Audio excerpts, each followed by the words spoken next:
Super കൺമണി സീരിയലിൻ്റെ ഏറ്റവും പുതിയ റിവ്യൂയിലേക്ക് എല്ലാ കൂട്ടുകാർക്കും സ്വാഗതം. അങ്ങനെ കൺമണി സുജിയെ വിളിക്കുന്ന ആ നിമിഷം കൃഷിൻ്റെ കയ്യിൽ ഫോൺ കൊടുക്കുന്നുണ്ട്. ആദ്യം കുറേ പിണക്കമൊക്കെ കാണിക്കുന്നു നമ്മുടെ കൃഷ് സുജിയോട്. പക്ഷേ സുജി ആണെങ്കിൽ സ്നേഹത്തോടെ വാത്സല്യത്തോടെയും സംസാരിക്കുന്ന ആ നിമിഷം കൃഷിൻ്റെ പിണക്കം കുറഞ്ഞു വരുന്നുണ്ട്. അതായത് നിൻ്റെ അമ്മക്കുട്ടനല്ലേ ഞാൻ, തീരെ വയ്യാത്തത് കൊണ്ടാണ് ഞാൻ വീട്ടിലേക്ക് പോയത്. എനിക്ക് മോനോടൊപ്പം ഇരിക്കണമെന്ന് ആഗ്രഹമൊക്കെ ഉണ്ടായിരുന്നു. പക്ഷേ അമ്മയുടെ കണ്ടീഷൻ തീരെ മോശമായതുകൊണ്ട് സാഗറ പറഞ്ഞ് വീട്ടിലേക്ക് പൊക്കോളാൻ ഓഫീസിൽ നിന്ന് വണ്ടി വിളിച്ചു വരുത്തി അങ്ങനെ വീട്ടിലേക്ക് പോയി എന്നൊക്കെ പറയുന്ന സമയത്ത് കൃഷിൻ്റെ പിണക്കമൊക്കെ മാറുന്നുണ്ട്. എന്നിട്ട് കൃഷ് ചെറിയൊരു പരിഭവം പറയുന്നു. അതായത് നമ്മുടെ വീട്ടിലെ കാര്യങ്ങൾ തീരുമാനിക്കാൻ അയാൾ ആരാ ജയമോഹൻ സാറ്. ജയമോഹൻ പറഞ്ഞ ആ കാര്യം അംഗീകരിച്ചു കൊടുക്കാൻ പാടില്ലായിരുന്നു. അച്ഛൻ അംഗീകരിച്ചു കൊടുത്തത് പോട്ടെന്ന് വെക്കാം, അമ്മയും കൂടെ അതിന് സപ്പോർട്ട് നിൽക്കേണ്ട ആവശ്യമില്ലായിരുന്നെന്ന് പറയുന്ന സമയത്ത് സുജി പറയുന്നുണ്ട്, മോൻ്റെ ഹെൽത്താണിപ്പോൾ അമ്മയ്ക്ക് മുഖ്യം. കല്യാണം നടത്തേണ്ട, ആ കല്യാണം വേണ്ടാന്നല്ലല്ലോ അമ്മ പറഞ്ഞത്. തൽക്കാലം മോൻ്റെ ആരോഗ്യം ഓക്കെ ആവുന്നത് വരെ ഈ വിവാഹം ഒന്ന് മാറ്റി വെക്കാമെന്നല്ലേ പറഞ്ഞോളൂ. അധികം താമസിക്കാതെ എല്ലാവരും സന്തോഷത്തോടെ നിന്ന് ആ വിവാഹം നടത്തണമെന്നല്ലേ മോൻ്റെ ആഗ്രഹം, അമ്മയുടെ അച്ഛൻ്റെ ആഗ്രഹം. മോൻ നല്ല ആരോഗ്യവാനായിട്ട് സന്തോഷത്തോടെ നിന്ന് കല്യാണം കഴിക്കുന്നത് കാണാനാണ് എനിക്കും ഇഷ്ടം. അതൊരു ഹോസ്പിറ്റലിൽ വെച്ച് നടത്താൻ വേണ്ടിയിട്ടല്ല ഇത്രയും നാൾ നമ്മൾ കാത്തിരുന്നേ എന്നൊക്കെ സുജി പറയുന്ന സമയത്ത് കൃഷിൻ്റെ ആ പിണക്കവും മാറുന്നു. അപ്പോൾ കൃഷ് സ്നേഹത്തോടെ ചോദിക്കുന്നുണ്ട്, അമ്മയുടെ തലവേദന എങ്ങനെയുണ്ട്, ടാബ്ലറ്റൊക്കെ കഴിച്ചോ, റെസ്റ്റ് എടുത്തോ എന്നൊക്കെ ചോദിക്കുന്ന സമയത്ത് അമ്മയൊന്ന് ഉറങ്ങിപ്പോയി, അതുകൊണ്ടാണ് മോൻ്റെ മിസ് കോളൊന്നും കാണാൻ പറ്റാഞ്ഞെന്നൊക്കെ പറഞ്ഞ് സമാധാനിപ്പിച്ച് കോള് കട്ട് ചെയ്യുന്നു. അപ്പം കൃഷിന് ഒരുപാട് സന്തോഷമാകുന്നു. അമ്മ വിളിച്ചു കഴിഞ്ഞപ്പോഴത്തേക്കും കൃഷിൻ്റെ ക്ഷീണവും ടെൻഷനും ഒക്കെ മാറി. എന്തൊരു വാശിയായിരുന്നു ഇതുവരെ കാണിച്ചത്.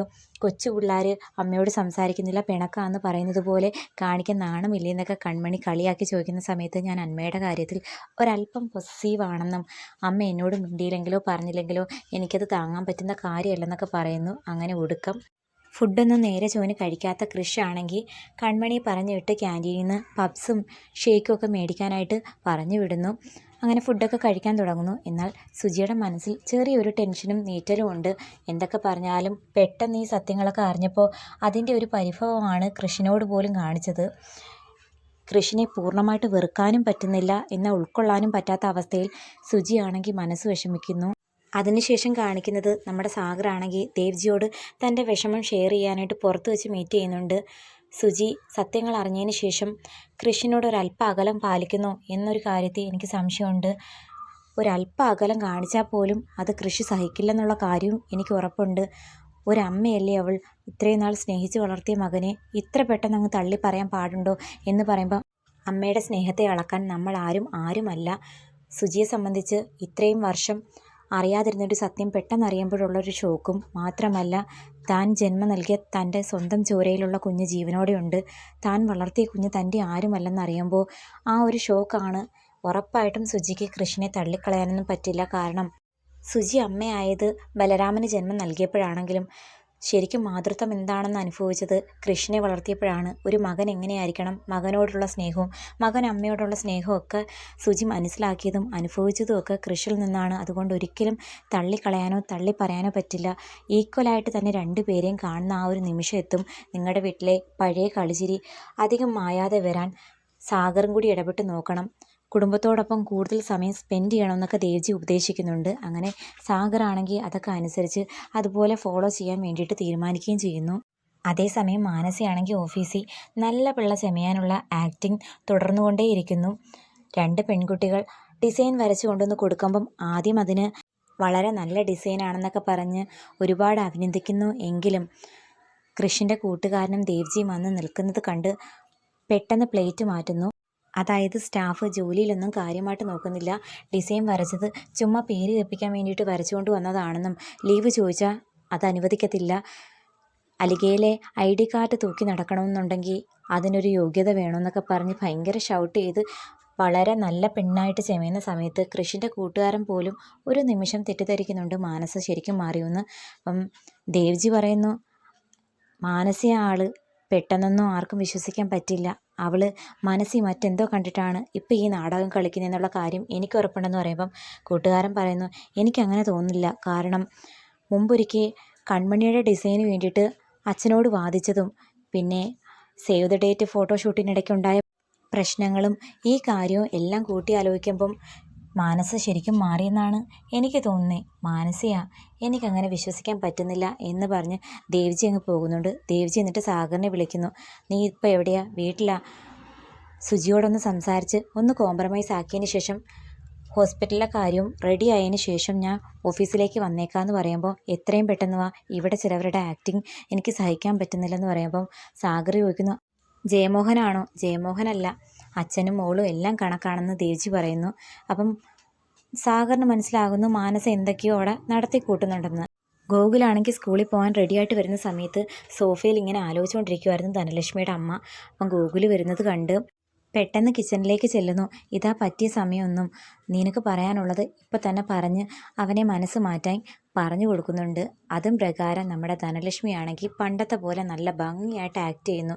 അതായത് തൻ്റെ അച്ഛൻ ഇത്രയും നാളും ജയിലിൽ കിടന്നിട്ടും പുറത്തിറക്കാൻ കൺമണിയോ ശ്രീനിവാസനോ ആരും ശ്രമിക്കുന്നില്ലെന്നും ഇപ്പോൾ ഇറക്കും പിന്നെ ഇറക്കും എന്നൊക്കെ എല്ലാവരും പറയുന്നതെന്നല്ലാതെ ആരും ഇറക്കാൻ ആത്മാർത്ഥമായിട്ട് ശ്രമിക്കുന്നില്ല. നിൻ്റെ ഭാവിയെങ്കിലും ഓർത്തിരുന്നെങ്കിൽ അച്ഛൻ ഈ അവിവേകം കാണിക്കില്ലായിരുന്നു. ഈ കല്യാണം നടത്താൻ വേണ്ടിയിട്ട് എല്ലാവരും കൂടി പാവത്തെ പെടുത്തിയതാണ്. എല്ലാവരോടും സ്നേഹമുള്ളത് കൊണ്ട് തന്നെ ആരെന്ത് പറഞ്ഞാലും വിശ്വസിച്ചു പോകും എന്നൊക്കെ പറഞ്ഞ് മനസ്സ് മാറ്റാൻ ശ്രമിക്കുന്ന സമയത്ത് മനസ്സ് മാറിയ പോലെ ഗോകുൽ ആക്ട് ചെയ്യുന്നു. സ്കൂളിലും ഈ കാര്യങ്ങളൊക്കെ അറിഞ്ഞുവെന്നും സ്കൂളിൽ പോകാൻ പോലും തനിക്കിപ്പോൾ തോന്നുന്നില്ല എന്നൊക്കെ ഗോകുൽ പറയുന്നത് കേട്ടിട്ട് എരിതീയിൽ എണ്ണ ഒഴിച്ചു കൊടുക്കുന്നുണ്ട് ധനലക്ഷ്മി. എന്തായാലും ഞാൻ ഇപ്പം തന്നെ അച്ഛനോട് ചോദിക്കാൻ പോവുക എന്ന് പറയുമ്പോൾ, അച്ഛനോട് നീ എന്ത് ചോദിക്കാനാണ് പോകുന്നത്? എൻ്റെ അച്ഛനെ മനഃപൂർവ്വം അവരെല്ലാം കൂടി പെടുത്തിയതാണോന്ന്. വേണം മോനെ എന്നൊക്കെ പറഞ്ഞ് സന്തോഷിക്കുന്ന സമയത്ത് ഇങ്ങനെയൊക്കെ ഞാൻ പറയുമെന്നല്ലേ അമ്മ പ്രതീക്ഷിക്കുന്നത്? അമ്മയുടെ ആക്ടിങ് പണ്ടത്തെക്കായും വളരെ മോശമാണ്. പെട്ടെന്ന് കണ്ടുപിടിക്കാൻ പറ്റി. പിന്നെ അമ്മ ഒരു കാര്യം ആലോചിക്കണം, ഞാൻ എല്ലാ കാര്യങ്ങളും കണ്ടും കേട്ടും ഇവിടെ ജീവിക്കുന്നവനാ.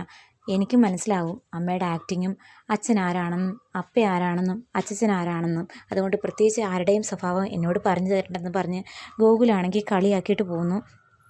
മാത്രമല്ല ധനലക്ഷ്മിയുടെ അമ്മയുടെ ഒരു ഉപദേശം കൊടുക്കുന്നു. സമയം കിട്ടുന്ന സമയത്ത് മോളെ ഒന്ന് ഉപദേശിക്കാൻ. ഗോകുലിൻ്റെ വർത്തമാനം എല്ലാം കേട്ട ധനലക്ഷ്മിയുടെ അമ്മയ്ക്കാണെങ്കിൽ ആകെ ദേഷ്യം വരുന്നുണ്ട്. ഇവന് നമ്മുടെ ആരുടെയും സ്വഭാവം ഇല്ലല്ലോ, ഇവൻ എന്താടി ഇങ്ങനെ ആയിപ്പോയതെന്ന് പറയുമ്പോൾ അവൻ എപ്പോഴും ആ കൺമണിയുടെയും അച്ഛൻ്റെയും പിന്നാലെയല്ലേ, അപ്പോൾ ആ ഒരു സ്വഭാവമായി കാണിക്കുന്നത്. പക്ഷേ നിൻ്റെ അച്ഛൻ്റെ കൂട്ടരുടെ ഒരു സ്വഭാവവും നിനക്കില്ല. നിനക്ക് എൻ്റെ സ്വഭാവമാണെന്ന് കാണുന്നവരെല്ലാം പറയാറുണ്ട്.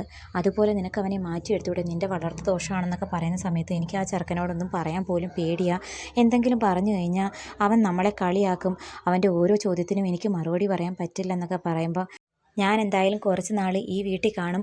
അവനെ മാറ്റിയെടുത്തതിന് ശേഷം മാത്രമേ ഞാൻ ഇവിടുന്ന് പോകുന്നുള്ളൂ എന്നൊക്കെ ധനലക്ഷ്മിയുടെ അമ്മ ധനലക്ഷ്മിക്ക് വാക്ക് കൊടുത്തതിന് ശേഷം പോകുന്നു. അതൊക്കെ കേട്ടിട്ട് ധനലക്ഷ്മിക്ക് യാതൊരു വിശ്വാസവും ഇല്ല. അതേസമയം സുജിയാണെങ്കിൽ ഇങ്ങനെ ഓരോന്നും ആലോചിച്ച് കുക്ക് ചെയ്യുന്ന സമയത്ത് സാഗറാണെങ്കിൽ അവളോട് എങ്ങനെയെങ്കിലും മയത്തി കൃഷിനെയും ബലരാമനെയും ഒരുപോലെ കാണണമെന്ന് പറഞ്ഞു തുടങ്ങുന്നുണ്ട്. അപ്പം സുജിയാണെങ്കിൽ ഇങ്ങനെ ആലോചിച്ചുകൊണ്ട് നിൽക്കുന്ന സമയത്ത് പ്രതീക്ഷിക്കാതാണ് സാഗർ വരുന്നത്. സാഗറാണെങ്കിൽ റൊമാൻറ്റിക്കായിട്ടും അതുപോലെ സീരിയസ് ആയിട്ടും സുജിയെ കാര്യങ്ങൾ പറഞ്ഞ് മനസ്സിലാക്കാൻ ശ്രമിക്കുന്ന ആ ഒരു ഭാഗത്താണ് എപ്പിസോഡ് അവസാനിക്കുന്നത്.